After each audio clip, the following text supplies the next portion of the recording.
తెలంగాణ ఉద్యమంలో పాల్గొన్న వారిని హక్కున చేర్చుకునేందుకు అంతా ఆరాటపడుతున్నారా? మళ్ళీ ఉద్యమ సెంటిమెంట్ రగిలించి రాజకీయ పబ్బం గడుపుకోవాలనుకుంటున్నారా?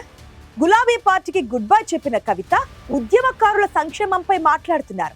అటు గత ప్రభుత్వం చేసిన ప్రయత్నాన్ని కేటీఆర్ గుర్తు చేస్తున్నారు. అన్నా చెల్లెల ఆరాట మధ్య కాంగ్రెస్ అలర్ట్ అయింది. కోదండరాం లాంటి తెలంగాణ ఉద్యమ నేతను ముందు పెట్టి ఉద్యమకారులను తమ వైపు తిప్పుకోవాలని చూస్తోంది. తెలంగాణ పాలిటిక్స్ లో ఎలా ఉండబోతుంది సెంటిమెంట్ స్ట్రాటజీ?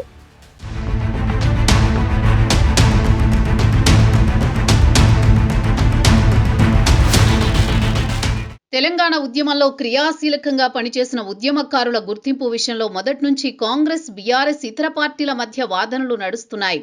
ఉద్యమంలో పాల్గొన్న వారికి తెలంగాణ రాష్ట్రం సాకారమైనా సరే గుర్తింపు రాలేదని గులాబీ పార్టీని కాంగ్రెస్ టార్గెట్ చేసింది. తాము అధికారంలోకి వచ్చిన తర్వాత తెలంగాణ ఉద్యమకారులను గుర్తించి వారికి న్యాయం చేస్తామని 2023 అసెంబ్లీ ఎన్నికల సందర్భంగా హామీ ఇచ్చింది. దీంతో 10 ఏళ్ల కాలంలో ఎదురైన అనుభవాలతో తెలంగాణ ఉద్యమకారులు అసెంబ్లీ ఎన్నికల్లో కాంగ్రెస్ పార్టీకి మద్దతు తెలిపారు. రాష్ట్రంలోని తెలంగాణ ఉద్యమకారులందరికీ 250 గజాల ఇంటి స్థలాన్ని కేటాయిస్తామని కాంగ్రెస్ హామీ ఇచ్చింది. మరోవైపు ఇళ్లు నిర్మించుకోవడానికి 5 లక్షల ఆర్థిక సహాయం అందజేస్తామని చెప్పింది. ఇక తెలంగాణ ఉద్యమ సమయంలో ఉద్యమకారులపై పెట్టిన అన్ని కేసులను ఎత్తివేస్తామని హామీ ఇచ్చింది. ఉద్యమకారులకు గౌరవ వేతనం, పెన్షన్తో పాటు సంక్షేమ బోర్డు ఏర్పాటు చేస్తామని ఎన్నికల ప్రచారంలో తన మేనిఫెస్టోలో కాంగ్రెస్ ప్రకటించింది. ఉద్యమకారులకు 10 లక్షల వరకు ఆరోగ్య బీమా సౌకర్యం కల్పిస్తామని హామీ ఇచ్చింది.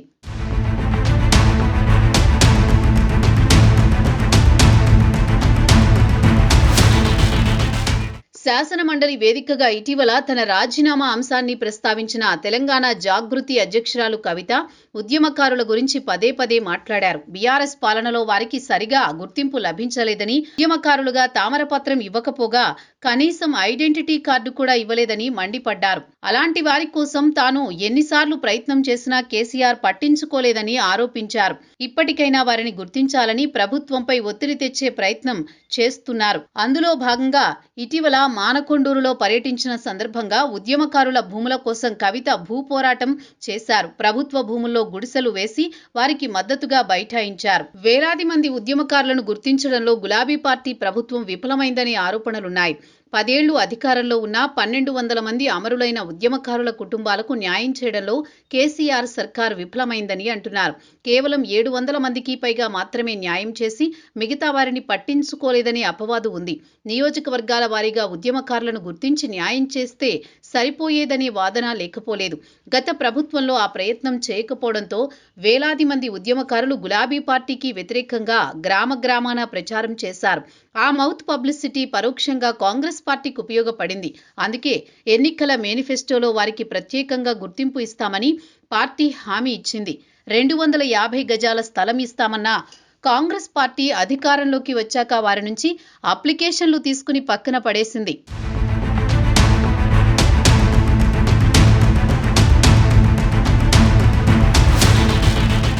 హరీష్ రావు సమయం సందర్భం వచ్చినప్పుడల్లా ఉద్యమకారులను గుర్తు చేసుకుంటున్నారు. ఉద్యోగులు, ఉపాధ్యాయులు, ఆర్టీసీ, సింగరేణి కార్మికులు, విద్యార్థులు, యువకులు అంతా కలిసికట్టుగా పోరాటం చేస్తేనే తెలంగాణ వచ్చిందని చెబుతున్నారు. కాంగ్రెస్ పార్టీతో పాటు జాగృతి అధ్యక్షురాలు కవిత చేస్తున్న ఎదురుదాడికి కౌంటర్ ఇచ్చే ప్రయత్నాల్లో ఉన్నారు బీఆర్ఎస్ నేతలు.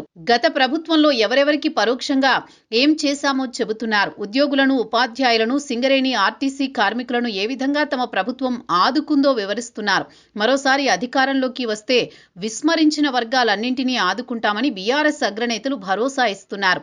ఉద్యమ సెంటిమెంటుతో అధికార కాంగ్రెస్ పార్టీ కూడా అలర్ట్ అయ్యింది. రాజకీయంగా ఎదురవుతున్న ఇబ్బందుల నుంచి బయటపడాలని భావిస్తోంది. సీఎం రేవంత్ రెడ్డి, మంత్రివర్గ సభ్యులు పదే పదే గత ప్రభుత్వం చేసిన అన్యాయాలను వివరిస్తూనే ఉద్యమకారులకు పెద్దపీట వేస్తామని అంటున్నారు. చాలా మంది ఉద్యమ నేతలకు తమ ప్రభుత్వంలో అవకాశాలు ఇచ్చామని గుర్తు చేస్తున్నారు. తెలంగాణ తల్లి విగ్రహం నుంచి ప్రతి విషయంలో తమ మార్కు పాలన చూపిస్తామంటున్నారు.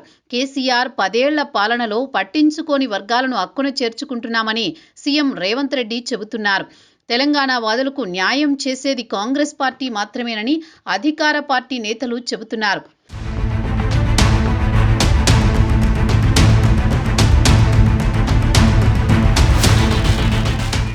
సీఎం రేవంత్ రెడ్డి ఆధ్వర్యంలో కాంగ్రెస్ ప్రభుత్వం అధికారంలోకి వచ్చి 2.5 ఏళ్లు పూర్తయింది. దీంతో హామీని నెరవేర్చాలని తెలంగాణ ఉద్యమకారులు డిమాండ్ చేస్తున్నారు. దీంతో అధికార పార్టీపై ఒత్తిడి పెరుగుతోంది. అందుకే తెలంగాణ ఉద్యమకారులను గుర్తించేందుకు కాంగ్రెస్ ప్రభుత్వం కసరత్తు చేస్తోంది. ఉద్యమకారులకు ప్రత్యేక గుర్తింపు ఇవ్వాలని కాంగ్రెస్ పార్టీ భావిస్తోంది. ఈ మేరకు ప్రత్యేక కార్యాచరణను రూపొందిస్తున్నట్లు తెలుస్తోంది. ఉద్యమంలో జేఏసీ చైర్మన్గా పనిచేసిన కోదండరాంను తెలంగాణ ఉద్యమకారుల ప్రత్యేక ఐక్య వేదిక చైర్మన్గా నియమించి ప్రభుత్వ ఫలాలను తెలంగాణ ఉద్యమకారులకు అందించే విధంగా అధికార కాంగ్రెస్ పార్టీ ప్లాన్ చేస్తోంది. ఎన్నికల మేనిఫెస్టోలో ఇచ్చిన విధంగా తెలంగాణ ఉద్యమకారులపై ఉన్న కేసులను ఎత్తివేయడమే కాకుండా వారికిచ్చిన హామీ మేరకు 250 గజాల ఇంటి స్థలం ఇవ్వాలని భావిస్తున్నారు. ప్రజా పాలన దరఖాస్తుల ఆహ్వానంలో భాగంగా గతంలో వచ్చిన అప్లికేషన్లు పరిశీలించి సరైన వాటిని గుర్తించి అర్హులైన ఉద్యమకారులకు అన్ని రకాల హామీలను అమలు చేయాలని కార్యాచరణ సిద్ధం చేస్తున్నారు. పంచాయతీ ఎన్నికలు ముగిసి మున్సిపల్ ఎలక్షన్స్ హడావిడిలో ఉన్న కాంగ్రెస్ పార్టీ ప్రభుత్వం ఆ తర్వాత ఉద్యమకారుల ఎజెండాను అమలు చేయాలని భావిస్తోంది. అందుకు కోదండరాం లాంటి ఉద్యమ నేతలను ముందు పెట్టి దాన్ని అమలులో పెట్టాలనే ఆలోచనలో ఉంది. మొత్తానికి తెలంగాణ ఉద్యమంలో క్రియాశీలక పాత్ర పోషించిన ఉద్యమకారులను ఓన్ చేసుకోవడానికి గులాబీ పార్టీ, అటు జాగృతి అధ్యక్షురాలు కవిత పోటీ పడుతున్నారు. దీంతో కాంగ్రెస్ ప్రభుత్వం తాము ఇచ్చిన హామీలను అమలు చేసి వారిని తమ వైపు మళ్లించుకునే ప్రయత్నం చేస్తోంది. ఉద్యమ సెంటిమెంట్ని అందిపుచ్చుకోవడంలో చివరికి ఎవరు సక్సెస్ అవుతారో చూడాలి మరి.